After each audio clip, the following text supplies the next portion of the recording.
चलिए हम लोग करते हैं एक और क्वेश्चन बढ़िया सा इस टॉपिक पर। कोई टॉपिक अभी हम लोग पढ़े थे, क्या कौन सा था? जनरल रिजर्व का। जनरल रिजर्व में ही हम लोग हैं।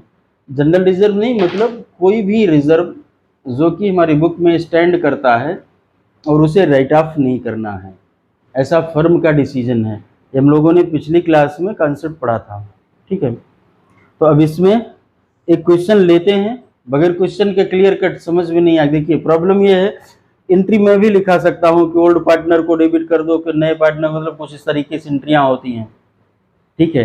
कैसे करते हैं ये मैंने शुरुआत में बताया था। जो गेनिंग पार्टनर होता है उसको क्या करते हैं, बोलो, डेबिट। और जो सेक्रीफाइसिंग पार्टनर होता है उसको क्या करते हैं, क्रेडिट, क्योंकि वो हिस्सा बेच रहा है, जो बेचता है उसको मिलेगा, तो अगर देना है क्रेडिट। अब देखो याद करके अगर बता रहे हैं तो गड़बड़ है, लॉजिक समझ लिया है तब तो ठीक है, क्योंकि नहीं तो फिर भूल जाएगा। याद करने वाले में खतरा, और ये पूछने के बाद समझ में आता नहीं कि लाग कैसे बताया गया है, ठीक है। एक क्वेश्चन लेते हैं और उसको समझने का प्रयास करते हैं, ठीक है। करीम, सलीम एंड रहीम, तीन लोग हैं। करीम, सलीम एंड रहीम, ये तीन व्यक्ति हैं। अच्छा, इन तीनों व्यक्तियों ने एक पार्टनरशिप फर्म बनाई है जिनका की प्रॉफिट शेयरिंग रेशियो, देखो मैं क्वेश्चन इतना तो लिख ही दे रहा हूं कि आपको क्वेश्चन देखने की जरूरत नहीं है। आपने देखा होगा पार्टनरशिप में ज्यादातर क्वेश्चन मैंने इतना उसके शॉर्ट नोट लिख दिए और मैं बोल भी रहा हूं साथ में, तो शायद आपको क्वेश्चन बहुत देखने की नीड रह नहीं जाती है। They decide to share profit and loss in the losses in the ratio 2-3-5, 2, 3 और 5 में, with the effect from 1 April 2023। ये 1/4/23 से दिख रहा है ना पूरा।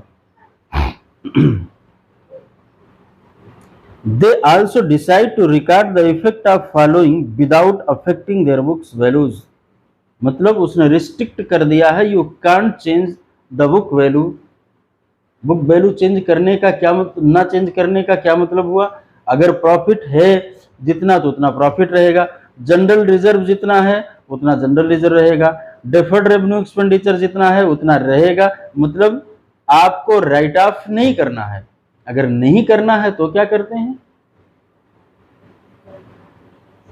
बस उनका बैलेंस जो है, उनका जो जितना भी वहां बैलेंस बुक में दिख रहा है उसको क्या करते हैं, देखते हैं क्या गेनिंग और सैक्रिफाइसिंग रेशियो में एडजस्ट कर देते हैं। उसका रीजन मैंने आपको दिखा रखा क्यों पिछली क्लास में। तो यहां पर लिखा है इन्होंने, बैलेंस शीट से आइटम लिया जनरल रिजर्व, मैं पहले ये लिख देता हूं 1,50,000,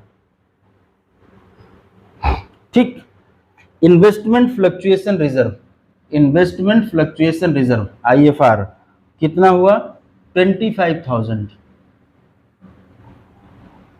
वर्कमैन कंपनसेशन रिजर्व कितना हुआ, 50,000। प्रॉफिट एंड लॉस अकाउंट का क्रेडिट बैलेंस 75,000। अगर प्रॉफिट एंड लॉस का बैलेंस दिया गया और क्रेडिट डेबिट नहीं बताया गया है तो हम अज्यूम करते हैं कि ये क्रेडिट बैलेंस है। बात समझ में आ रही? यहां तो इसने क्रेडिट लिख दिया है। एडवर्टीजमेंट सस्पेंस अकाउंट का डेबिट बैलेंस है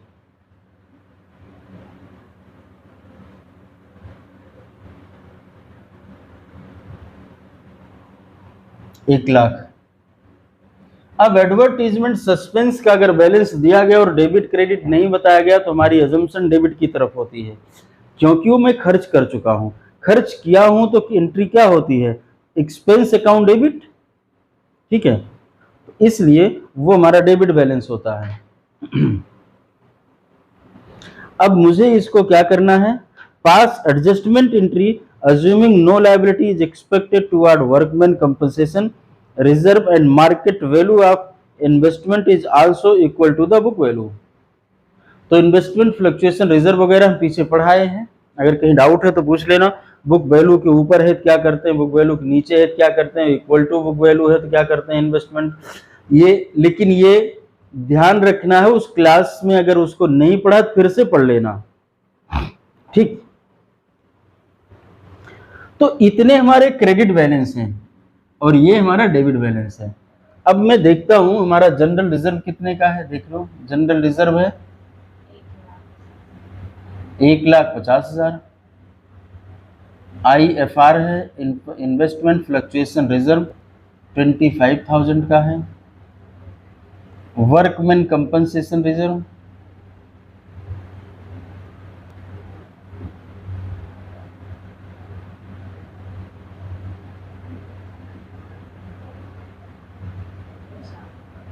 50,000।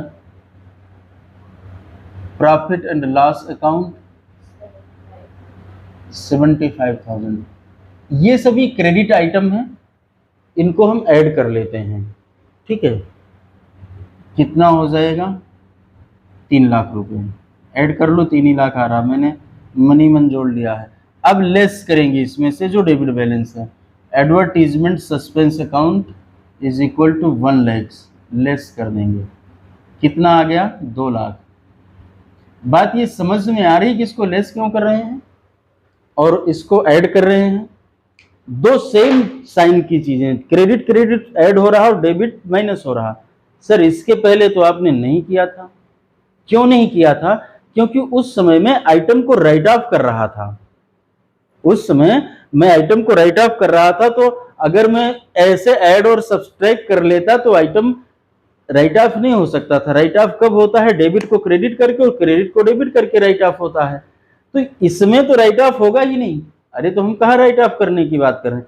हम लोग तो इस पर वार्ता कर रहे हैं, किस पर, कि अल्टीमेटली प्रॉफिट या लॉस जो निकल करके आ रहा है उससे उनके गेनिंग और सेक्रीफाइसिंग रेशियो निकाल करके कैपिटल से एडजस्टमेंट कर दिया जाए ताकि उनका काम हो जाए, उनके हिस्से में कोई दिक्कत ना रह जाए। जो लॉस राइट ऑफ करना है वो और जो प्रॉफिट राइट ऑफ करना है वो दोनों को कंबाइन कर दें। कंबाइन करने पर दोनों नेगेटिव साइन होता है तो आपस में बैलेंस कम ज्यादा हो जाता है। क्लियर? तो मतलब ये हमारा जो निकल करके आया है it is called credit balance.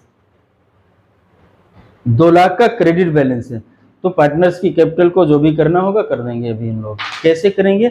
अब हमको इनका गेनिंग और सेक्रीफाइसिंग रेशियो चाहिए, ठीक। तो इनका क्या है? के के बारे में देखते हैं। इनका न्यू रेशियो कितना है?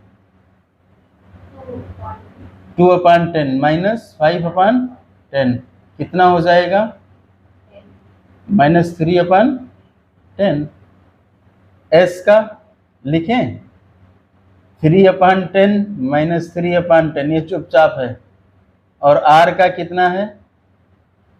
ये न्यू रेशियो था ना, मैंने, हाँ न्यू रेशियो था और ये ओल्ड रेशियो है। आर का कितना है? 5/10 -2/10, अब 3/10। नया बढ़ गया, गेन कर लिया इन्होंने। गेनर कौन है? आर। और क्या कहते हैं, सेक्रीफाइसर कौन है? के। तो जो सेक्रीफाइस करता है उसकी कैपिटल को क्रेडिट करते हैं क्योंकि उसे पैसा मिलना है, उसके अकाउंट में पैसा देना, ऐसे समझना है। वो सेलर है। तो हमने कहा 2 केज कैपिटल।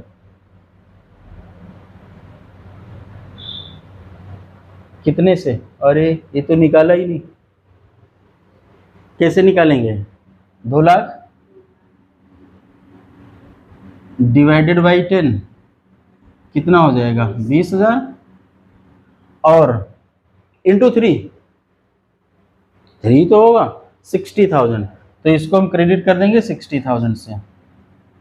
डेबिट किसे करना है? आर्स को, आर्स कैपिटल।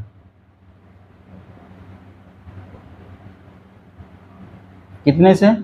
वही 60,000।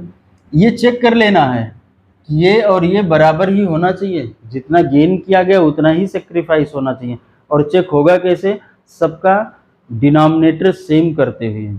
सबका जब डिनोमिनेटर सेम कर लेंगे तो पता चल जाएगा कि सेक्रीफाइस जितना हुआ है उतना ही गेन हुआ है या उससे कुछ कम ज़्यादा तो नहीं हो गया है। अगर कहीं कम ज़्यादा हो गया है तो इसका मतलब है कि हम लोगों से कहीं ना कहीं फिलहाल ये गलत हो रहा है।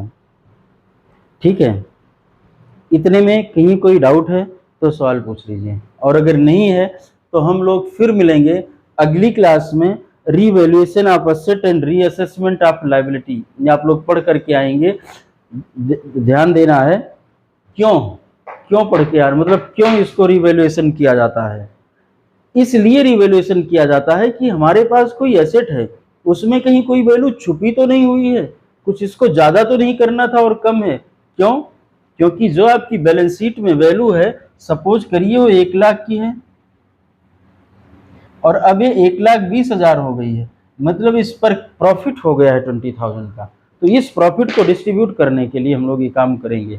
फिलहाल हम लोग अगली क्लास में रीवैल्यूएशन और रीअसेसमेंट का टॉपिक कवर करेंगे, और अभी तक के लिए धन्यवाद। Bye bye, tata, bye bye.